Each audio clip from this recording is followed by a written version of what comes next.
से रीति रिवाज है, गांव से परंपरा है। अगर गांव ही उजाड़ दिया तो ग्राम सभा खत्म, रीति रिवाज खत्म, परंपरा खत्म, रूढ़ी प्रथा खत्म, तो आदिवासियत भी खत्म करने का प्लान उनका गांव खत्म करने से है। जो भी आपका राजनीति में राजनीतिक प्रतिनिधित्व हम लोग दे रहे हैं, उसमें जो भी परिणाम आता है, आप सामाजिक जाजम पे 2 महीने बाद वैसे की वैसे बैठोगे बिना किसी आपका मन मुटाव के, ऐसा हम आपसे उम्मीद करते हैं। और यहाँ के जेएस के राष्ट्रीय समिति को बहुत बहुत बधाई और सभी कार्यकर्ताओं को बधाई कि इंदौर जैसे शहर में अपना एक कार्यालय बनाया, जिससे हर प्रकार के सदस्यों को और हर सदस्य को जो इंदौर या कहीं पर भी घूमते सामाजिक साथियों को यहाँ आकर के रहने की सुविधा भी हो सकती है, वार्तालाप की सुविधा भी हो सकती है, यहाँ तक कि सामाजिक मिशन के काम करने का भी सुविधा हो गई है, हम ये मानते हैं। इसलिए आप सबको बधाई। साथियों, शुरू से हम लोग आज राजनीति की काफी घोषणा हुई। शुरू से मैं तो राजनीति के खिलाफ ही बोलता आया हूँ, पर आज दादा ने जो आपके समक्ष बात रखी, इस बात ये विचारणीय है, विचार योग्य है। और जितने भी साथियों को जो आप लोगों ने सिलेक्शन दिया है, उनसे एग्रीमेंट जरूर ले लेना, क्योंकि ये राजनीति है।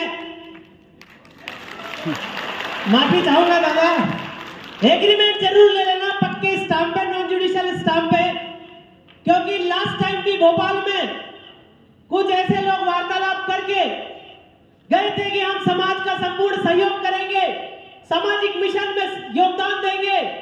उनके चेहरे आज तक दिखते नहीं हैं। जो जिन्होंने वादा किया था कि हम जमीन बचाएंगे, हम ये बचाएंगे, हम वो बचाएंगे, पर उनके जाने के बाद लगभग 30% जमीन हमारे हाथ से चली गई। ना वो चू बोल पाए, उनके घर के सामने से चली गई, कुछ नहीं कर पाए। तो सामाजिक मिशन के साथियों को सहयोग करने का, उनके संकल्प पे खड़े रहने का, आप लोगों का जो एक एग्रीमेंट है वो बना करके आप लोग यहाँ कार्यालय पे रख दीजिए, सोशल मीडिया में उसको उजागर कर दीजिए कि इन लोगों ने एग्रीमेंट किया है। भले ये आते हैं या ना आते हैं, तो हताश आपको भी नहीं होना है और हताश समाज को भी नहीं होना है, क्योंकि मारने का जो षड्यंत्र है वो बहुत बड़ा है। ये लोग चुनाव हो या ना हो, सरकार किसी की बने या ना बने, जयस के 10 लोग चुन के जाए या ना जाए, या 60 लोग जाए या ना जाए, उन लोगों ने प्लान लगभग 1.5 लाख घरों को उजाड़ने का प्लान बना चुकी है सरकारें। आपका छिंदवाड़ा के अंदर 350 गांव जा रहे हैं, वहां से भी कोई चू नहीं बोल रहा है। कटनी उमरिया से 124 गांव डिस्प्लेस करने का प्लान सरकार बना चुकी है, उस पर भी कोई नहीं बोला। रतलाम में 24 गांव को डिस्प्लेस करने का प्लान बना रखा है, कोई भी सरकार नहीं बोली।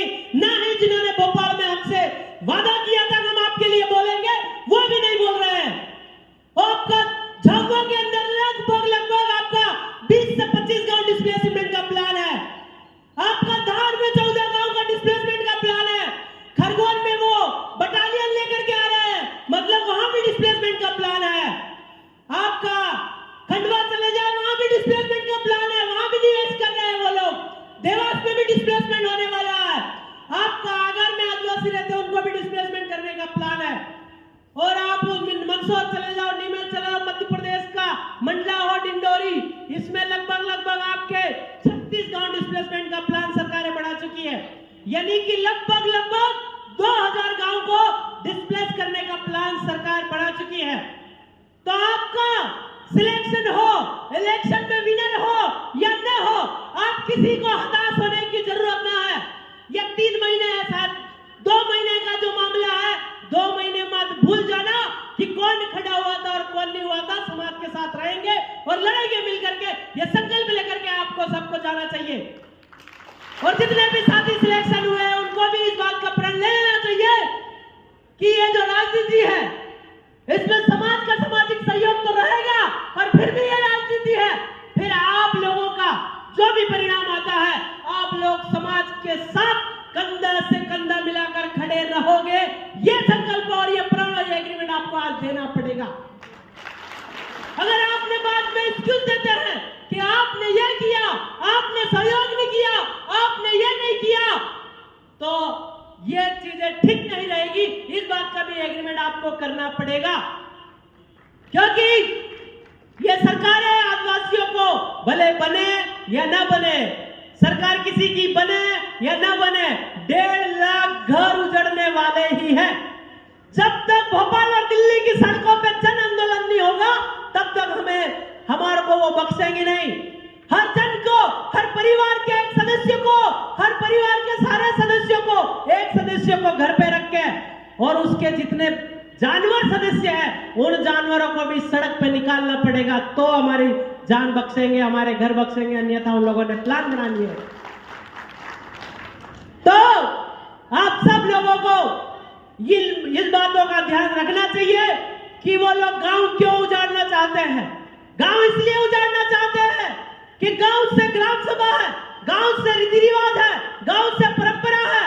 अगर गांव ही उजाड़ दिया तो ग्राम सभा खत्म, रीति रिवाज खत्म, परंपरा खत्म, रूढ़ी प्रथा खत्म, तो आदिवासियत भी खत्म करने का प्लान उनका गांव खत्म करने से है। इसलिए वो गांव खत्म करना चाहते हैं, क्योंकि अभी दादा बता रहा था कि इंदौर एक कबीला था भीलों का। भीलों का एक कबीला हुआ करता था, हमारे एक फैसले हुआ करते थे, हमारी एक परंपरा हुआ करती थी, हमारी यहाँ एक रूढ़ी प्रथा हुआ करती थी। पर आज यहाँ आदिवासी बहुत कम मिलते हैं, न उनकी रूढ़ी प्रथा बची है, न उनके रिवाज बचे हैं। शादी होती है तो वो चोटी वाले भाई आते और पूजा करके चले जाते, मतलब सब खत्म हो गया, क्योंकि वो एक कबीले को खत्म किया, एक गांव को खत्म किया, एक एरिया को उजाड़ा गया और सामान्य लोगों को बसाया गया। ये वो लोग प्लान कर रहे हैं, वो साजिश कर रहे हैं। हम सब गांव में बैठते हैं, घर पे बैठ के प्लान बनाते हैं, ये लोग एसी वाले कमरों में बैठ के प्लान बनाते हैं। फिक्स शेड्यूल एरिया को खत्म करने के लिए सामान्य लोगों की जनसंख्या हमारे क्षेत्र में बढ़ा रहे हैं। झाबुआ देख लो, धार देख लो, अलीराजपुर देख लो, इन्होंने क्या किया कि एक जो बाजार बनाया, कॉलोनी बनाई, उसमें सामान्य लोगों की जनसंख्या 50% से ऊपर कर दी और आबादी क्षेत्र घोषित करवा के सामान्य कानून को लागू कर दिया। वैसे ही ये लोग प्लान बनाते हैं, ये लोग सफेद कपड़ा बांध के पैदल पैदल जंगलों में चलते ही वो जमीन का सर्वे करने वाले लोग हैं। ये नर्मदा परिक्रमा कुछ नहीं थी, ये सब जमीन को सर्वे करने वाली परिक्रमा थी। तो इन चीजों को आपको समझना पड़ेगा कि जितने सामान्य लोग हमारे क्षेत्र में घुस गए, वो घुस गए। अगला नया एंट्री हमारे क्षेत्र में नहीं होना चाहिए, इसकी जिम्मेदारी आपकी, मेरी, सबकी होना चाहिए, क्योंकि ये घुस करके हमारे रीति रिवाज, परंपरा, रूढ़ी प्रथाओं को नष्ट करने का काम कर रहे हैं।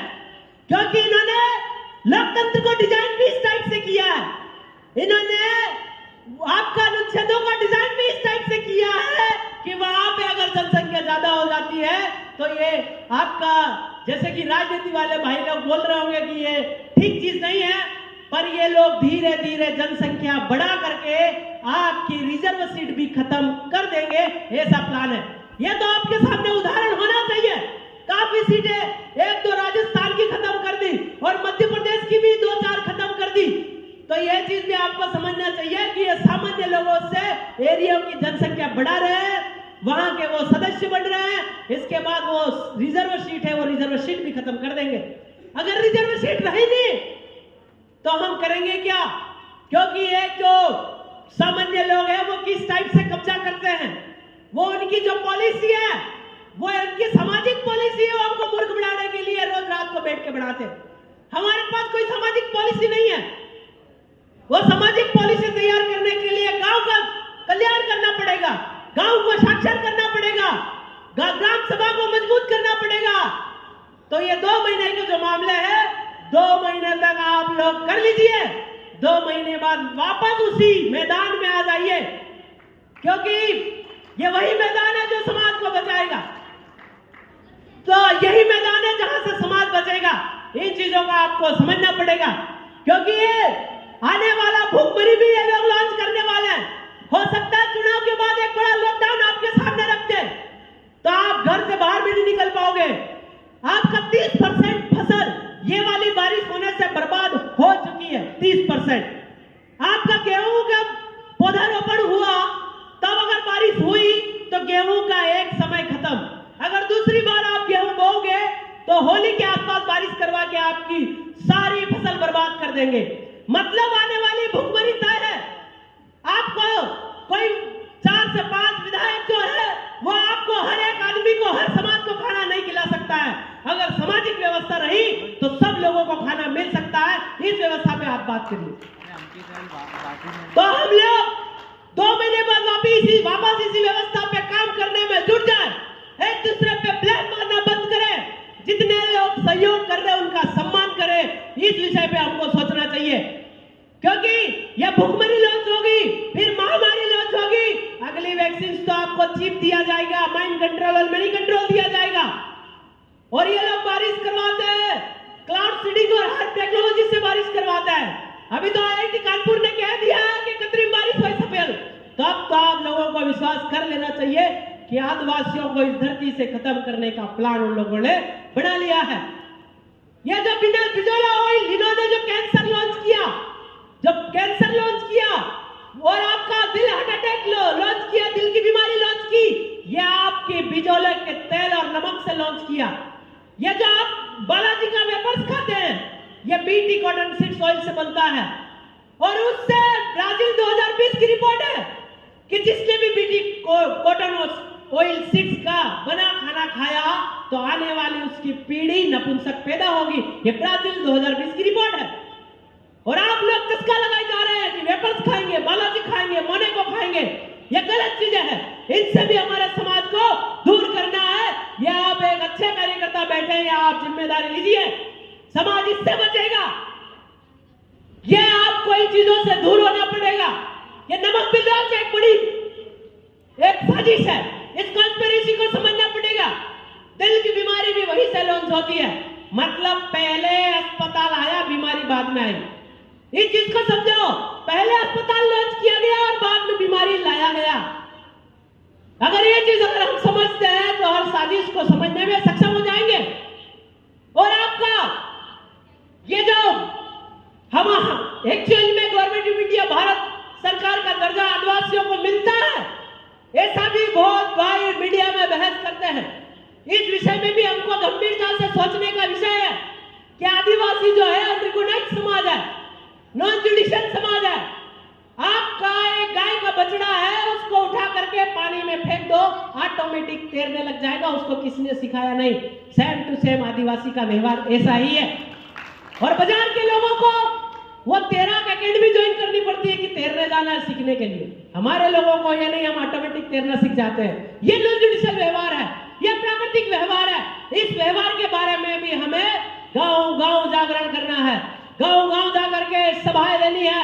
वहां पे आध्यात्मिक आंदोलन भी छेड़ना चाहिए। स्टूडेंट डेज के माध्यम से एक स्टूडेंट फेडरेशन का आंदोलन भी छेड़ना चाहिए, क्योंकि स्टूडेंट फेडरेशन के जो लोग बैठे हैं, जो स्टूडेंट फेडरेशन चला रहे हैं, स्टूडेंट यूनियन चला रहे हैं, उनकी विचारधारा हमें सही नहीं लग रही है। वो लोग पूरे आंदोलन को राजनीति मोड़ देना चाहते हैं, सामाजिक मोड़ से उनको कोई लेना देना नहीं है। इसलिए जयस के प्लेटफॉर्म से आपका स्टूडेंट फेडरेशन का निर्माण भी होना चाहिए। आध्यात्मिक आंदोलन का भी निर्माण यहीं से होना चाहिए, ताकि आध्यात्मिक बातें भी हो सके, आध्यात्मिक आंदोलनों को भी अंजाम दिया जा सके।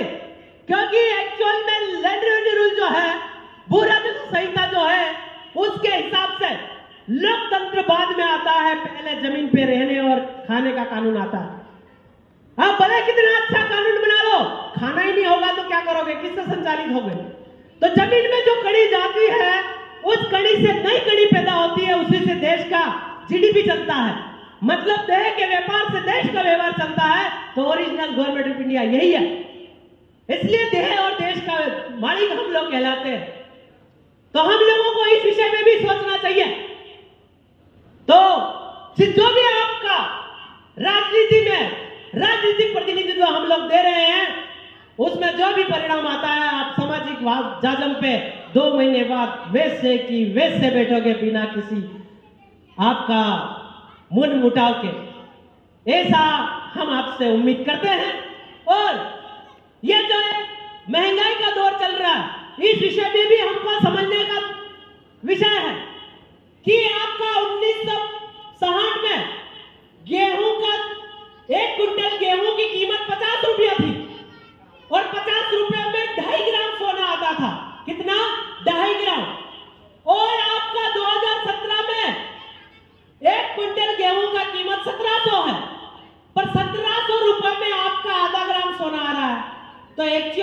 हमारी गेहूं की कीमत बढ़ी या घटी? बढ़ी या घटी? आप बढ़ी कैसे कह रहे हैं?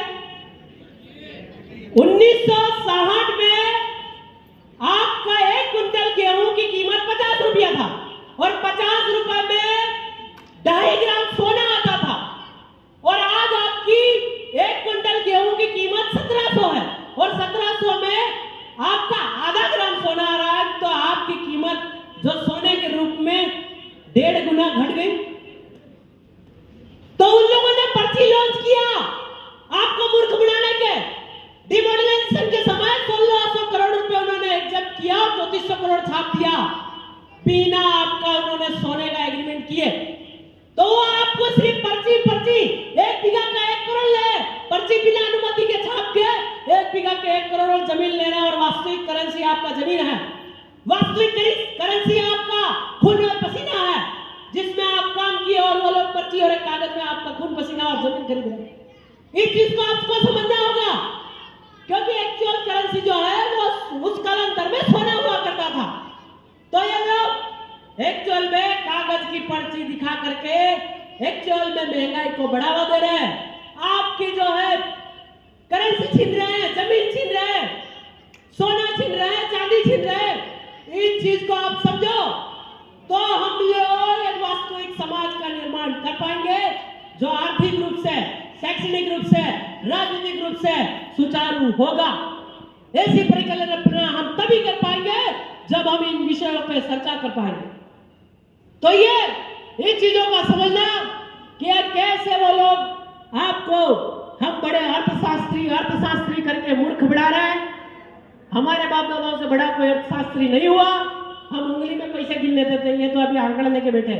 तो इस चीज को भी आपको समझना है, और जितने भी भाई लोगों को प्रतिनिधित्व दिया गया है, सिलेक्ट किया गया है, उन लोगों को संपूर्ण देश की ओर से बधाई, और उन लोगों से एग्रीमेंट भी लेकर के रखना है, और ऐसे भी सिलेक्शन नहीं देना है जो हमसे सिलेक्ट होकर के समाज को डैमेज कर दे और अपने ही ऑर्गेनाइजेशन को डैमेज कर दे। ऐसा भी हमें सोच विचार चौतरफा दिमाग रख करके सिलेक्शन देना है, ताकि आने वाले समय में एक अच्छे समाज का निर्माण हो सके और अच्छे समाज की परिकल्पना की जा सके। ऐसे समाज का निर्माण हमें करना है, और उन भरोसा जताने के लिए एग्रीमेंट एक जरूरी है। 500 का स्टाम्प पे एग्रीमेंट लिखवा लीजिए, और जितने भी प्रतिनिधि भाई हैं वो स्वेच्छा से एक स्टाम्प कार्यालय में रख दीजिए। ऐसा हम आपसे निवेदन करते हैं। आदरणीय अध्यक्ष महोदय, आपसे क्या निवेदन करते हैं वो आपकी बात है, पर हम हमारी तरफ से एक पर्सनल राय है कि एक एग्रीमेंट 500 के स्टाम्प पे लिख के रख लीजिए, ताकि हम बाद में कह सके कि भाई देख लो, आपने एग्रीमेंट करके दिया था और हम आपके साथ हुए थे। तो भविष्य में ये राजनीति है, क्योंकि जाने के बाद उधर सुरा सुंदरी सब होंगे, तो कहीं समाज को धोखा न दो, है ना, ऐसा भी न हो, क्योंकि सुरा सुंदरी सारा चीज मिलता है उधर, ऐसा हमने